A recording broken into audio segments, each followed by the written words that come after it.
Olá, ouvintes! Começa mais um Conversa Criminal, o seu podcast sobre ciências criminais. Sou Augusto Rodrigues, advogado criminalista, e hoje estou aqui com duas convidadas, que são as doutoras Michele e Márcia, que viemos conversar aí mais uma vez sobre algumas questões envolvendo gênero no processo penal, no direito penal. Tudo bem, doutoras? Como vão? Olá, oi Augusto, oi Michele, aqui é a Márcia. Tudo certo, Augusto. Muito obrigada pelo convite. Segunda vez que eu venho, me sinto honrada, e principalmente por dividir aqui essa bancada, né, em que a gente vai trabalhar com questões tão sensíveis aí ao processo penal, e dividir essa bancada com a Márcia Lerdini, sócia e grande professora. Muito, muito feliz por esse momento. Obrigada pelo convite. Então, como de praxe, eu peço para as nossas convidadas puderem se apresentar, contar um pouco de sua trajetória no direito, a trajetória profissional, acadêmica. Por favor, fique à vontade. Bom, então, meu nome é Michele Gironda Cabreira, sou advogada criminalista, sou professora de Direito Penal e Processo Penal. Meu tema de pesquisa, sou doutora em Direito. Meu tema de pesquisa não é exatamente gênero, né, mas acho que como mulher, como advogada criminalista, né, enfim, são temas que atravessam a nossa atuação prática, nossa atuação profissional, né? Então, acho que é um pouco por conta disso que a gente está aqui hoje, e eu estendi o convite que me foi feito pelo Augusto à Márcia Lerdini, especialmente porque ela é ouvidora, né, da mulher na OAB Paraná. Então, eu acho que talvez a gente tenha aí algumas questões interessantes para levantar como processualistas, né, como advogadas criminalistas, para colocar aqui, não só nessa perspectiva do novo tipo penal, né, do feminicídio como tipo penal autônomo, mas também sobre a resolução, agora uma resolução, né, do CNJ para julgamento com perspectiva de gênero, né? Então, acho que uma apresentação bem breve seria essa. Desejo aí que a gente tenha uma boa conversa ao longo desses próximos minutos. Bom, eu sou Márcia Lerdini, sou professora há 20 anos no Unicuritiba, fui professora da PUC, sou professora em cursos de pós-graduação variados, sou mestre em Direito Empresarial, com foco na pesquisa do Direito Penal Econômico. O estudo das questões de gênero no aspecto criminal sempre fez parte da minha trajetória como professora, como advogada, atuando em casos semelhantes, e eu tive a honraria de ser convidada para ser a primeira ouvidora da mulher advogada da OAB no Brasil, né? A OAB do Paraná foi pioneira na criação da ouvidoria da mulher advogada de todas as seccionais do Brasil, e então eu fui sou a primeira da história da OAB, e eu fui convidada pela ainda presidente, doutora Marilena Winter, até pela indicação de meu posicionamento em relação a essas questões de violência de gênero. Esse é um tema que me é sensível e na faculdade, naturalmente, sempre foi objeto de debate, orientação de alunos em graduação e pós-graduação em pesquisas acadêmicas, né? Então, me sinto feliz e agradeço o convite para participar desse podcast nesse tema que é sensível a todos nós e precisa muito ser debatido ainda.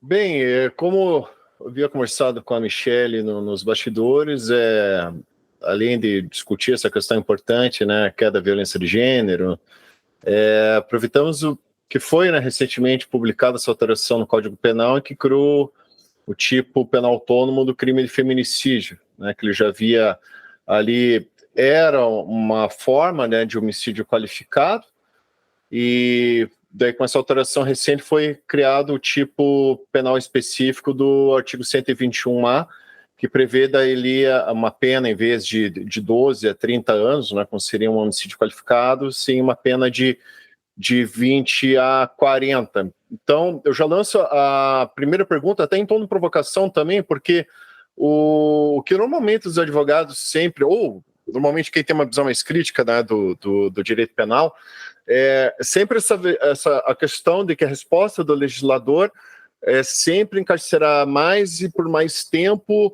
no sentido de observar que o direito penal por si só é uma resposta para os problemas sociais, né? O feminicídio é, sim, um problema muito grave, sabemos disso, mas eu gostaria de saber a visão de vocês, né? Como advogadas, como professoras, como mulheres, né? Se vocês compartilham dessa visão crítica de enxergar só o direito penal, essa questão de aumentar o tempo do cárcere como uma resolução, enfim, deixo aqui em aberto, né, já com essa provocação, já começando aqui a conversa, para saber qual a opinião de vocês, o que vocês pensam a respeito. Bom, primeiro é uma lei muito nova, né, Augusto? Acho que a gente está ainda tentando interpretá-la, né, essa lei 14.994 de 2024. Acho que quando esse podcast entrar no ar, vai ter o quê? Uma semana, né, da entrada em vigor, da publicação, na verdade, dessa lei que se chamou, não só lei do feminicídio, mas tem gente aí chamando de pacote antifeminicídio, né? Porque seria um pacote antifeminicídio, porque promoveu aí alterações não só no Código Penal, mas em outras legislações, no CPP, que talvez até a mim e a professora Márcia toque mais, né, por sermos processualistas penais, mas também trouxe alteração na lei de execução penal, na lei Maria da Penha, na lei de crimes hediondos. Então, acho que primeiro a gente parte de uma, talvez, análise crítica dessa lei do feminicídio, por trazer, né, essa expansão aí do direito penal, para que depois a gente possa efetivamente entrar numa análise que me parece trazer uma repercussão muito mais significativa, e não só do ponto de vista simbólico, mas significativa do ponto de vista da prática forense, que é falar realmente do protocolo para julgamento com perspectiva de gênero. Então, eu já deixo aqui a minha reflexão crítica, né, no sentido de que entendo a necessidade social, né, de o Poder Judiciário, de as agências de controle que atuam no sistema de justiça criminal atuarem de forma a diminuírem os estereótipos de gênero, e aqui é diminuir os estereótipos de gênero nos julgamentos, né? Não me parece que uma alteração legislativa tenha o condão, né, tenha o objetivo de realmente evitar esse tipo de violência. E eu acho que os últimos dados, desde pelo menos a entrada em vigor da lei Maria da Penha, nos colocam diante, né, dessa necessidade de estabelecer essa reflexão crítica, né? Não basta a alteração de uma lei. Mas essa lei, então, trouxe essas mudanças, não só a mudança da pena, né, tornando o tipo penal do feminicídio esse tipo penal agora com a maior pena no nosso sistema, mas também algumas mudanças significativas, especialmente do ponto de vista do processo penal, né? Então, algumas adequações ali de dispositivos processuais para garantir uma tramitação mais rápida, né, nos casos que envolvem violência contra a mulher. Tudo isso reflete essa intenção do legislador de tentar garantir uma maior eficiência do sistema criminal em relação à violência de gênero. O que eu me coloco aqui, né, como estabelecer uma reflexão crítica é até que ponto isso é realmente eficiente para a diminuição desse tipo de violência na sociedade.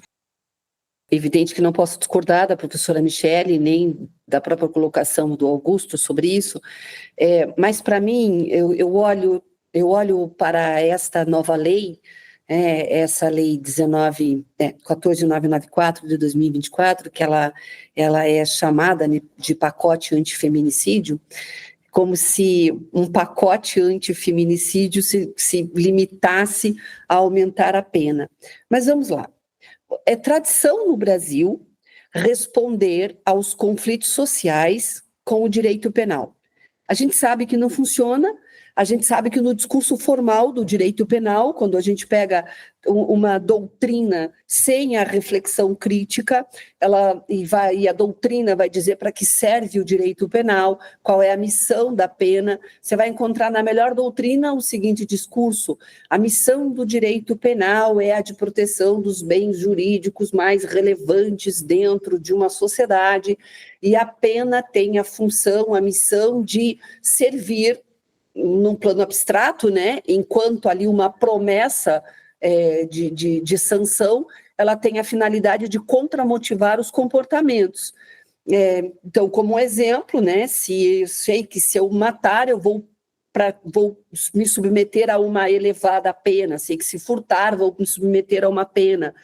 Então, o nosso legislador parece que ele pega esse discurso formalizado, como se ele realmente fosse eficiente, e de dizer que se a promessa da pena serve para contramotivar comportamentos delitivos, quanto maior a pena, maior a contramotivação.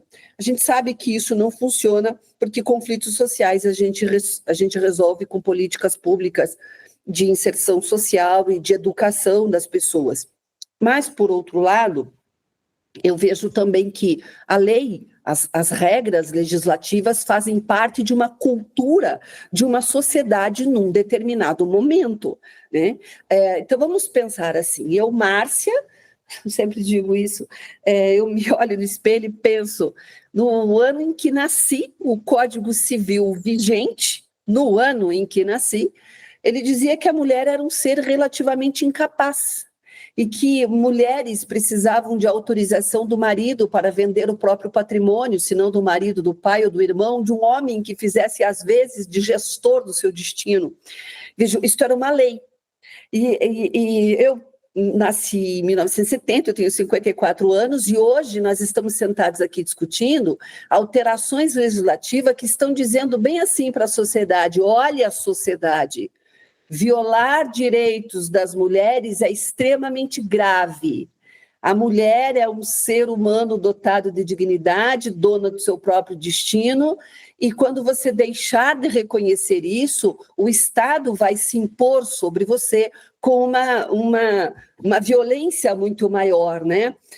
Então, você repara que quando nós falamos numa alteração legislativa no tempo, o legislador ele está dando um recado para a sociedade de uma mudança de olhar sobre o papel e a posição da mulher na sociedade. Veja que o pacote antifeminicídio, ele não apenas transformou o feminicídio num crime autônomo, o feminicídio já existia como uma qualificadora dentro do crime de homicídio, agora ele se torna um crime autônomo com uma pena severa, ele tem ali uma pena, aumenta, né, de 20 para 40 anos, ele é o crime mais grave na lei brasileira como pena máxima, como pena mínima, não. A legislação hoje, o crime que tem a maior pena mínima hoje é a extorsão com resultado morte, que a pena mínima é 24 anos. E considerando que o juiz sempre parte do mínimo para fixar a pena, num caso de feminicídio ele parte de 20, num caso de extorsão mediante sequestro ele já parte de 24. É a pena máxima que se torna o máximo, a pena mais alta da lei brasileira. Mas esse pacote antifeminicídio, ele aumentou a pena de lesão corporal, de injúria, calúnia e difamação praticados contra a mulher. Então, eu vejo isso como um movimento cultural, junto com outras tantas leis, que devem alterar a forma como vemos e como tratamos a mulher em sociedade. Não discuto, de fato, concordo com a professora Michele, concordo com o Augusto, de que isto não é eficiente para reduzir a violência, ou talvez até seja, né, em algum grau, como diz o professor Juarez Cirino dos Santos, a gente sabe o quanto as estatísticas nos revelam quantos crimes são praticados, mas não há estatística de quantos crimes deixaram de ser praticados ante a ameaça da pena. Não acho que vá haver uma redução significativa dos crimes de feminicídio por causa disso, mas acho que isto passa um recado social, né? O recado social é o que a gente chama no direito penal da função simbólica da pena, né? Talvez, nesse ponto, essa mudança, assim como outras mudanças, né, que trazem uma maior ação repressiva do Estado, né, talvez nesse ponto isso realmente possa ser ser verificado, que é essa função simbólica da pena. A professora Márcia disse que talvez esse aumento, que foi um aumento bastante severo, não seja eficiente. Acho que a gente até pode falar que talvez não seja suficiente. E aí a grande questão é que a gente sabe muito bem quem são as pessoas, quem é o sujeito passivo, ou seja, quem são as pessoas, a clientela preferencial, as pessoas que serão mais atingidas, do que outras. Então, acho que a gente não pode perder de vista isso. Exatamente, eu já comecei o episódio já lançando acho que a principal questão, porque a Michele, quando a gente conversou sobre esse tema, a gente faz, enfim, parte de grupos de advogados e os colegas muitas vezes criticando, a questão do aumento de pena. Então, assim, criminalista, aumentou pena, ele já critica, pô, fica aumentando a pena de tudo, Enfim, então já fiz questão de já começar o episódio com essa provocação para a gente já tirar o elefante da sala e discutir a questão que para nós, criminalistas como um todo, sempre acaba sendo maior objeto de críticas, de uma forma abstrata, falando, claro.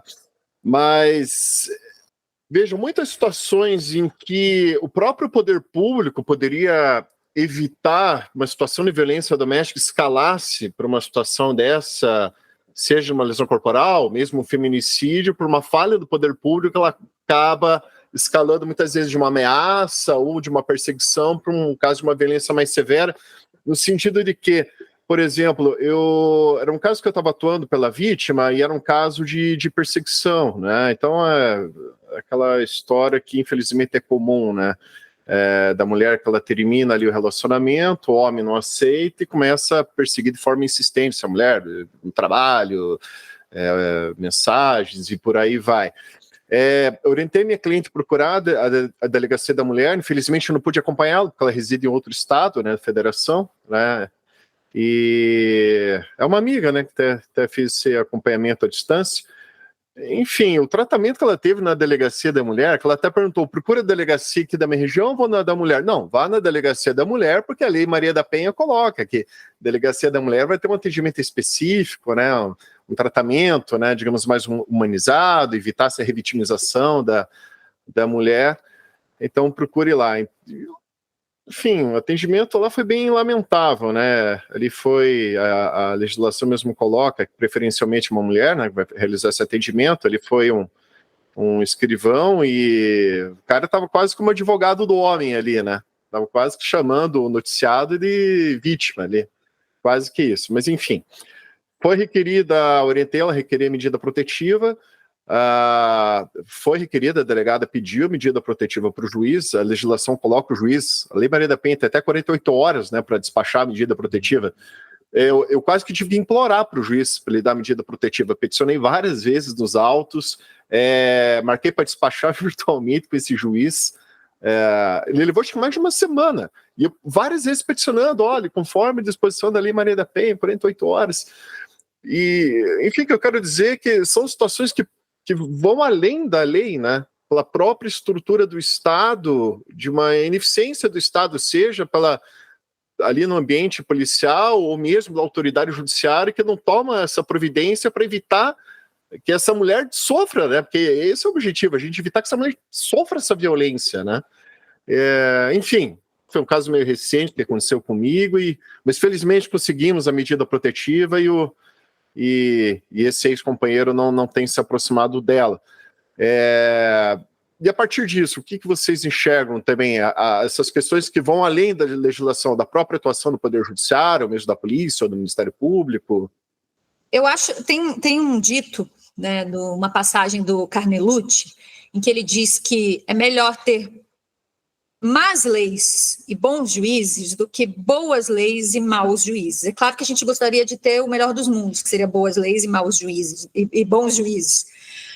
Mas a questão é que não adianta, eu sempre faço questão de trazer essa passagem do Carnelucci para nos lembrar que não basta uma alteração legislativa, não basta um novo Código de Processo Penal, não basta uma nova lei, é preciso que os aplicadores dessa lei, os intérpretes dessa lei, realmente se reproduzam ou deixem de reproduzir aquilo que a lei quer, né? Ou seja, deixem de reproduzir estereótipos de gênero e vieses, né? Então, eu acho que as questões mais caras da sociedade, e aqui especificamente no ponto, né, de uma sociedade patriarcal, do machismo que atravessa o sistema de justiça, essas questões mais caras acabam pairando também no processo penal, né, porque o processo penal, o direito faz parte da sociedade, então as questões mais caras da sociedade vão atravessar inequivocamente o direito, né, e aí os riscos dos erros, né, na atuação das agências de controle.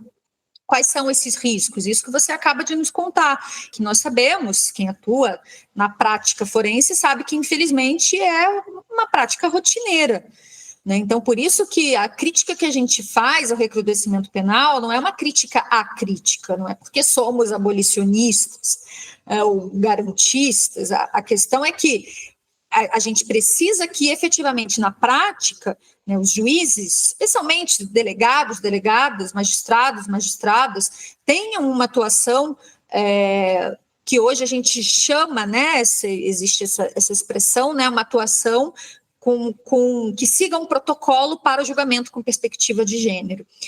Acho que a professora Márcia pode discorrer um pouco mais sobre isso, mas é importante a gente pensar que faz pouquíssimo tempo que esse protocolo existe, né, no CNJ. Ele foi criado a partir de um grupo de trabalho que foi chamado AGIS. Os grupos de trabalho que o CNJ cria são muitíssimo interessantes, né? Houve outro grupo de trabalho para discutir a questão de reconhecimento de pessoas, que é um meio de prova que gera muito condenação de pessoas inocentes, segundo os dados do Innocence Project, né? Mas esse grupo de trabalho que o CNJ cria, se não me engano foi em 2021, acaba gerando 130 páginas, né, de um passo a passo que magistrados e magistradas devem seguir, né, quando estão diante de um processo criminal, de uma investigação em que se tem a violência de gênero, né, a mulher ali não só a mulher do ponto de vista do sexo biológico, né?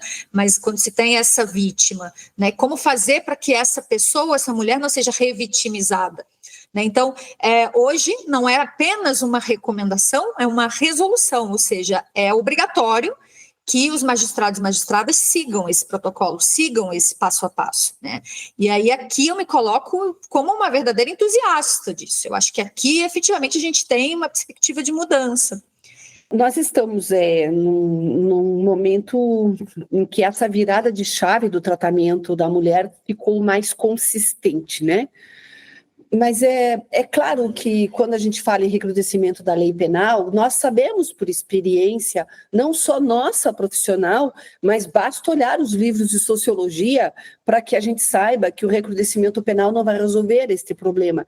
Mas esse recrudescimento penal, ele é um reconhecimento na norma da necessidade de mudar esta cultura de violência de gênero. Então, ainda que eu não acredite em toda a eficiência do direito penal, eu acredito num recado que se dá a partir disso.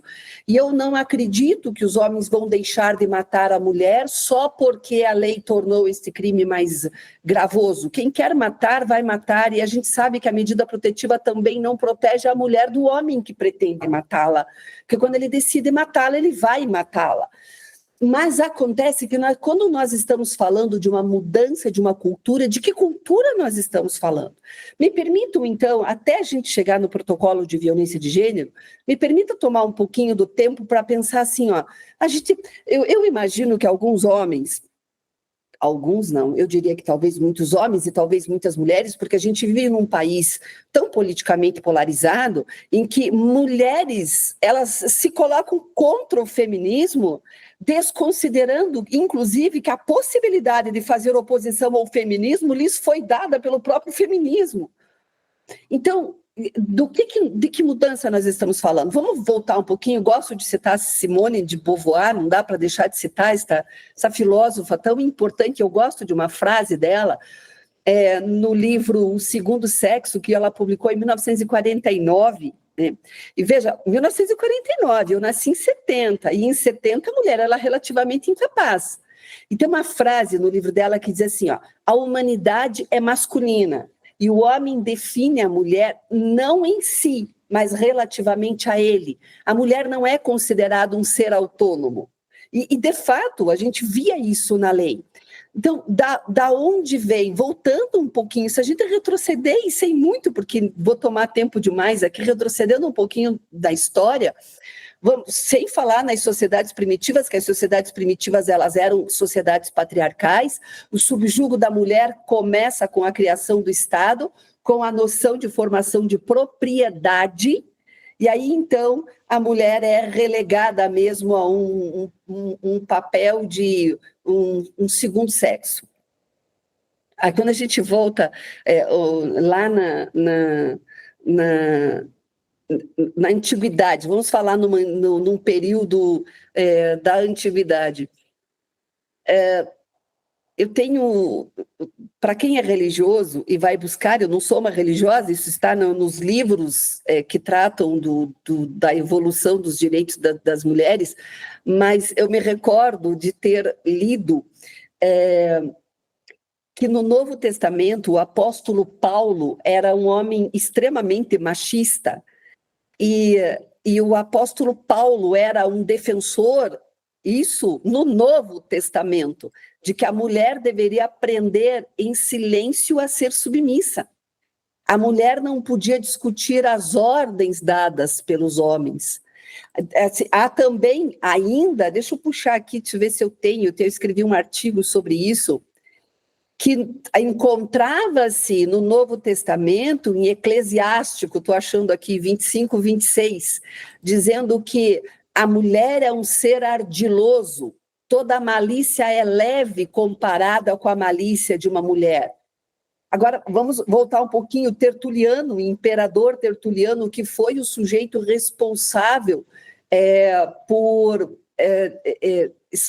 produzir uma grande obra em defesa e na explicação do cristianismo, ele exortava a maldade, a impureza e a culpa da mulher, dizendo que a mulher deveria andar sempre de luto, porque a mulher era a porta do diabo, ela foi a perdição do homem no paraíso. Então, repare, pensa que nessa antiguidade cristã, as pessoas estudando religião e identificando quem era a mulher nessas concepções religiosas. Entende como vai formando uma cultura de que a mulher ela era culpada de todos os males da humanidade, dotada de todos os defeitos morais e, portanto, justificava-se que ela fosse mantida em vigilância e submissão à superioridade masculina.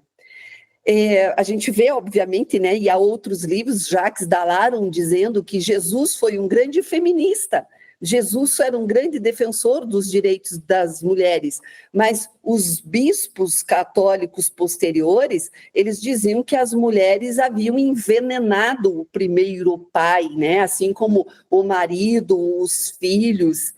Essa cultura patriarcal que deu ao homem esse poder de propriedade, ele sempre tratou como absolutamente natural a fraqueza e a inferioridade feminina. Nós estamos falando da antiguidade, agora pensa que isto atravessa a Idade Média, isto alcança a Idade Moderna. O Brasil foi colonizado por um país europeu que trouxe todo esse pensamento da Idade Moderna, quer dizer, da Idade Média ainda vigente na Idade Moderna dentro do Brasil. Então, essa sociedade patriarcal aqui, né, as ideias dessa sociedade patriarcal veio para o Brasil na colonização.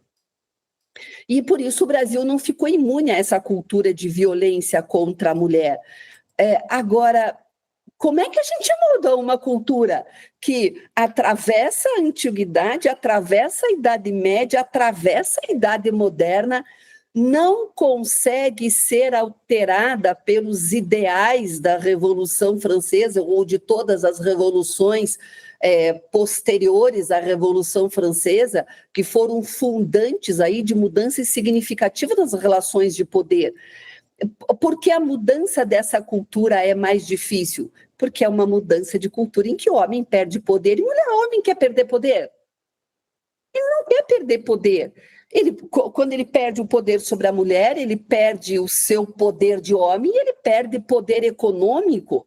Por isso que há tanta resistência. Aí a gente tem uma quantidade enorme de legislação falando da igualdade de direitos, mas isso não é assimilado. Daí é que nós vamos precisar, além dos documentos internacionais, uma legislação interna que é muito forte na proteção da mulher. Eu me recordo que quando a Lei Maria da Penha entrou em vigor, homens diziam que a Lei Maria da Penha violava o princípio da igualdade, porque a mulher tinha direito à medida protetiva e o homem não. Mas a lei existe com que finalidade? Proteger a mulher de uma cultura de violência, não o inverso. E é isso que a sociedade não entende. E a gente precisa que surja um protocolo de julgamento de gênero para orientar, pare para pensar isso, para orientar juízes sobre como tratar uma mulher vítima de violência em audiência? Será que um juiz precisaria dessa recomendação? O juiz é um ignorante? Não. O juiz é um machista maldoso? Não, eventualmente um ou outro pode ser, mas acontece que nós temos muito introjetado no nosso inconsciente uma cultura na qual nós fomos criados, os nossos pais, os nossos avós, isto vem de geração para geração, e mudar isso não se faz da noite para o dia, né? Bom, enfim, essa é a minha posição de por que a lei precisa ser dura, porque mudar esta cultura não há de ser fácil. É excepcional essa reconstrução histórica aí, né? Construção histórica que a professora Márcia faz. A gente precisa saber de onde as coisas vêm, né?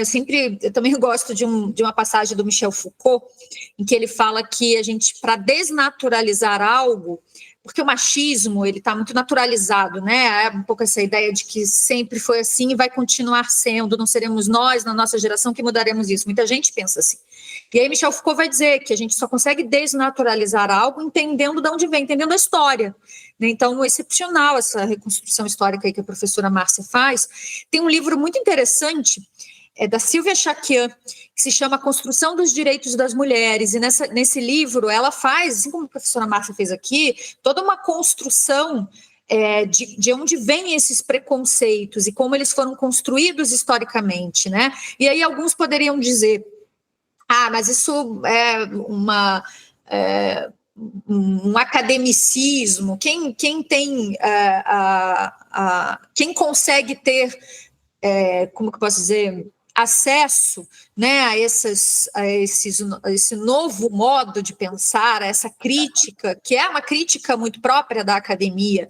E aí eu volto de novo à importância de o CNJ ter construído, né, esse protocolo a partir de um grupo de trabalho, de pessoas que foram lá estabelecerem não só um passo a passo, mas se o nosso ouvinte abriu para esse protocolo, e muito facilmente se encontra isso aí na internet, a primeira parte do protocolo são mais de 130 páginas, mas a primeira parte, o protocolo traz conceitos preliminares, conceitos muito básicos de sexo, gênero, identidade, e a partir da construção desses conceitos ditos de forma muito didática, realmente de forma muito fácil, de fácil entendimento, a segunda parte do protocolo se estabelece essa construção do que seria o estereótipo, né? Quando a gente fala em estereótipo de gênero, o que é isso?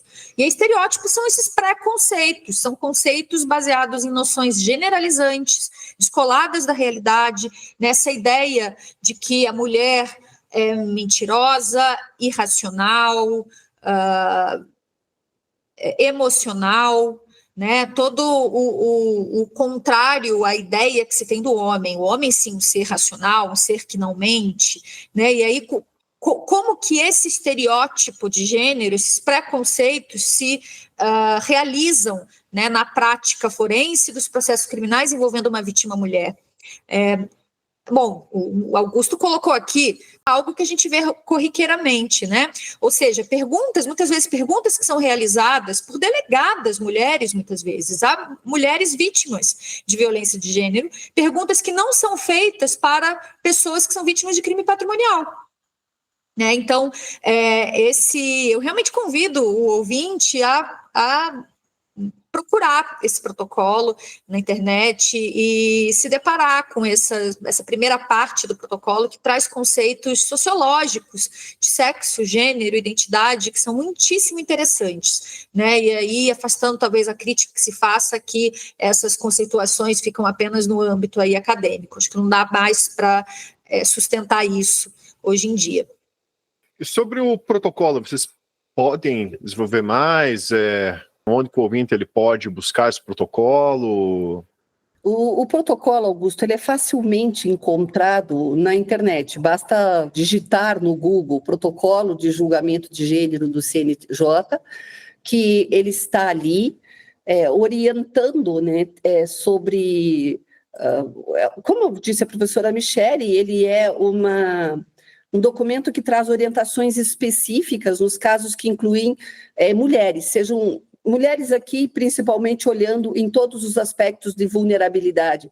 A mulher é vista como um ser vulnerável em razão desta cultura de violência que eu acabei de mencionar, que enfim, né, atravessa séculos, mas ela também olha para o tratamento que se destina a mulheres em situação de hipervulnerabilidade. Tá? A mulher é vulnerável, mas a mulher deficiente, a mulher gestante, a lactante, as negras, as quilombolas, as indígenas, as ciganas, as migrantes, lésbicas, bissexuais, transexuais, as próprias mulheres em situação de violência doméstica. Você acabou de mencionar que uma amiga sua foi à delegacia e a pessoa que a atendeu na delegacia quase estava fazendo a defesa do homem. Portanto, a mulher em situação de violência doméstica, ela entra numa categoria já de hipervulnerabilidade, ela é violada dentro do lugar onde ela deveria receber proteção.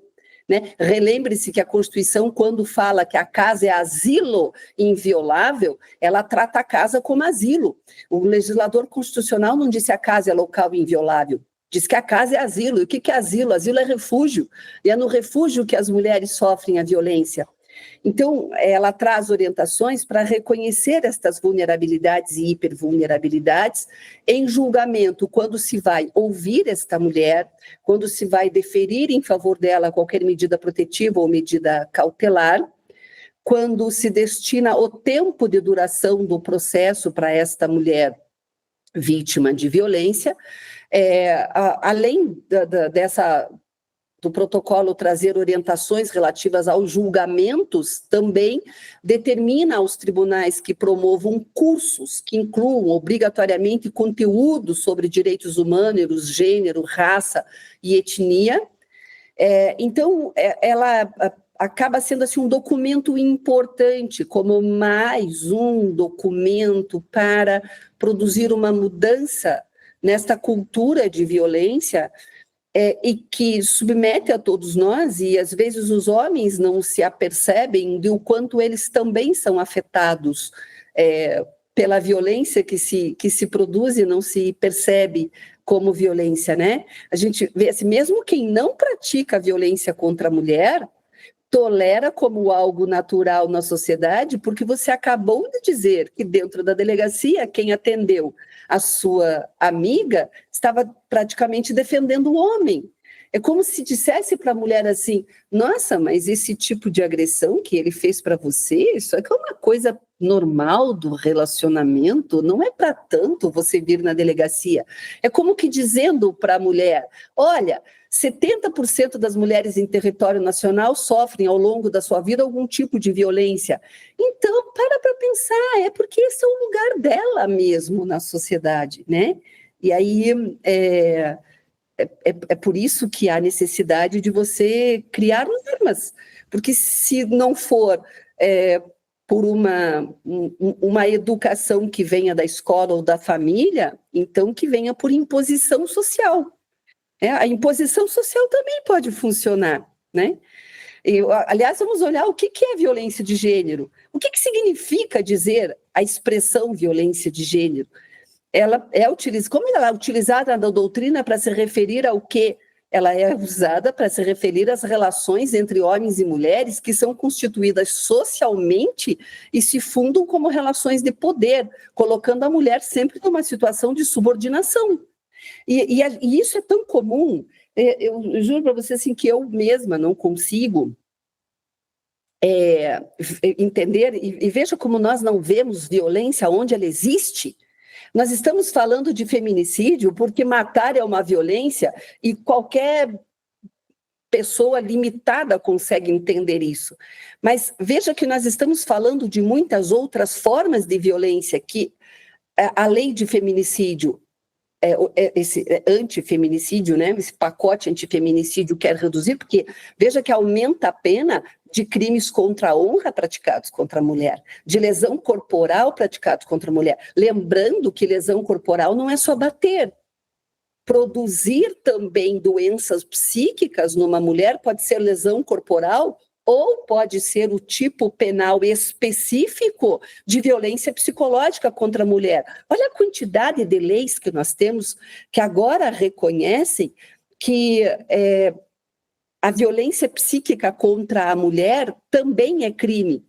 E eu até... Vai ter um evento na OAB, esse evento deve acontecer, acho que no começo de novembro, e ele vai ser um evento muito interessante, que vai ter até uma encenação teatral, o canto, não é esse o título ainda do evento, mas terá uma peça sobre o canto do sereio. A abordagem do evento vai ser a sedução como uma forma, a sedução masculina como uma forma de violência contra a mulher. Que, veja só, a gente assiste filmes, você assiste, existe um filme que eu não sei de quando ele mas o título do filme é Dom Juan de Marco, e agora nem me recordo o nome do ator que fez o papel do Dom Juan de Marco. Johnny Depp. Johnny Depp faz brilhantemente o papel de Dom Juan de Marco. E ele é um sujeito extremamente sedutor, que seduz todas as mulheres, ele vem e vai e as deixa eternamente esperando. É quase uma forma romântica de tratar a sedução, mas a sedução é uma forma de violência psicológica. A sedução, em muitas vezes, pode caracterizar quando o sujeito usa a sedução para tirar patrimônio da mulher, é estelionato emocional.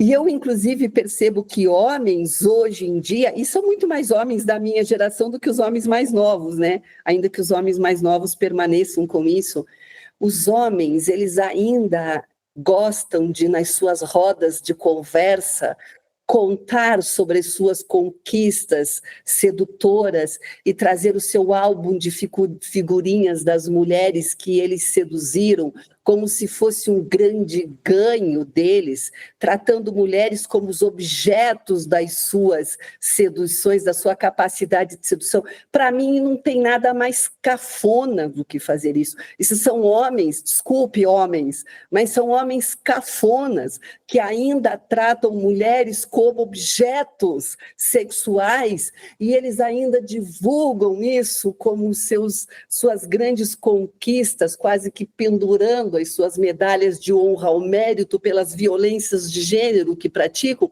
e por não tratar uma mulher como um ser digno. E a gente precisa também falar sobre isso, porque a gente está falando aqui de feminicídio como... isso é um outro aspecto. Se a gente fica dizendo feminicídio é crime, homens que praticam outras formas de violência contra a mulher vão se olhar e vão dizer assim: eu jamais seria capaz de praticar um feminicídio, mas pratica outras formas de violência, pratica outras maneiras de tratar a mulher como seus objetos, né? Que tem homem que coleciona a mulher, né? E eu atualmente defino esses homens como homens cafonas, sabe? Eles precisam se modernizar um pouquinho, dizer: nossa, não há de ver que as mulheres são seres dotados de dignidade, e que tipo de gente sou eu que não reconhece a dignidade desta mulher? Tá bom, é isso, Augusto. Quero só, talvez a gente esteja aí se encaminhando para o final, né? Quero só relembrar o importante papel da advocacia. Estamos aqui 3 advogados criminalistas, né? A advocacia tem um grande papel, que é conhecer bem esse protocolo, né? Para que possa controlar, né? Para que possa efetivamente alegar, né, que esse protocolo seja seguido, né, pelos juízes e pelas juízas. E aí de novo, repetir aquilo que eu já disse, porque eu considero realmente importante que todos saibam que hoje não é mais uma mera recomendação. Desde 2023, desde 17 de março de 2023, esse protocolo virou uma resolução, que é a resolução 492, ou seja, é uma obrigação para todo o Poder Judiciário, né? E, além disso, evitar o preconceito, evitar a discriminação por gênero nos processos criminais, nas investigações, isso também está alinhado à agenda da ONU, né? Ou seja, nós devemos implementar isso, e como advogados e como advogadas que, infelizmente, né, nós estamos aí mais diante dessas práticas, né, tão discriminatórias, tão... A professora Márcia colocou aqui a expressão com a qual eu concordo, né? É cafona. A gente está em 2024, né, gente? Não dá mais para aceitar esse tipo de situação, né? Então, é importante que nós, como advogados, saibamos, porque somos nós que movemos a jurisprudência, somos nós que levamos as nossas teses, né, aos tribunais. Então, é importante que a gente conheça muito bem esse protocolo, é importante que a gente cobre uma atuação dos juízes e das juízas nesse sentido. Professora Márcia, gostaria também de fazer alguma consideração final? Olha, Augusto, agradecer o convite e a tua sensibilidade de nos chamar para falar sobre um tema. É claro que nós conseguiríamos ficar gravando o podcast por um mês seguido e ainda não conseguiríamos abordar tudo que pode ser considerado como violência contra a mulher, daí ressaltando mesmo a importância de haver cada vez mais normas que delimitem, né, comportamentos havidos como comuns, mas que são violências. E é muito triste da gente pensar que aproximadamente metade das mulheres vítimas de homicídio foram mortas pelos seus companheiros. E também dados estatísticos dizendo que em todo o mundo, 1 a cada 5 mulheres vai se tornar vítima de estupro ou de tentativa de estupro. Ser mulher é sofrer constantemente um perigo, é existir no mundo em perigo pela simples situação de ter nascido mulher. Então, toda vez que alguém diz para mim que é contra o recrudescimento da lei que pretende proteger as mulheres, ele não conhece a origem da violência contra a mulher e não conhece os dados estatísticos de violência contra a mulher. E isso já não se discute mais. O problema da violência contra a mulher é um problema mundial de saúde pública. Quero agradecer mais uma vez a presença aqui das professoras Michele e Márcia para essa discussão, esse tema tão sensível e complexo, né, que temos aqui na nossa sociedade. Faço convite a você, ouvinte, que acompanhe, né, conheça esse protocolo, né, relativo ao julgamento sobre perspectiva de gênero, e também peço que, gentilmente, você compartilhe esse episódio, caso você conheça alguém que possa interessar por esse conteúdo, pois assim vamos propagando conhecimento. Querem deixar alguma recomendação, alguma indicação? Por favor, fique à vontade. Augusto, eu tenho sim. O Tribunal de Justiça do Paraná, aqui, né, ele tem o CEVID, que é dentro do próprio tribunal, é um grupo ali de colaboradores orientados por uma desembargadora, a doutora Ana Lúcia Lourenço, que tem várias políticas e uma preocupação muito grande, né, políticas para atender mulheres em situação de violência, que procurem as ouvidorias da mulher, seja no CNJ, a ouvidoria da mulher no CNJ recebe reclamações de violências contra a mulher praticada em qualquer âmbito. O Ministério das Mulheres também tem uma linha direta para receber notícias denúncias de violência contra a mulher. E veja que aqui no Paraná, a ouvidoria da mulher do Tribunal Regional do Trabalho do Paraná também recebe denúncias de violências contra mulheres e por qualquer razão e encaminha aos órgãos competentes. Então, quem for vítima de algum tipo de violência ou for mal atendida em algum órgão estatal que deveria dar assistência a essas mulheres, hoje é tão fácil, pesquisa na internet, há vários órgãos, há vários departamentos públicos e ONGs que podem dar apoio a estas mulheres para dar encaminhamento a essas situações. Quero agradecer mais uma vez pela presença, em especial você ouvinte que nos acompanhou até esse momento. Esse foi mais um Conversa Criminal Podcast. Até a próxima e um grande abraço a todos. Tchau, tchau. Muito obrigada. Tchau, valeu.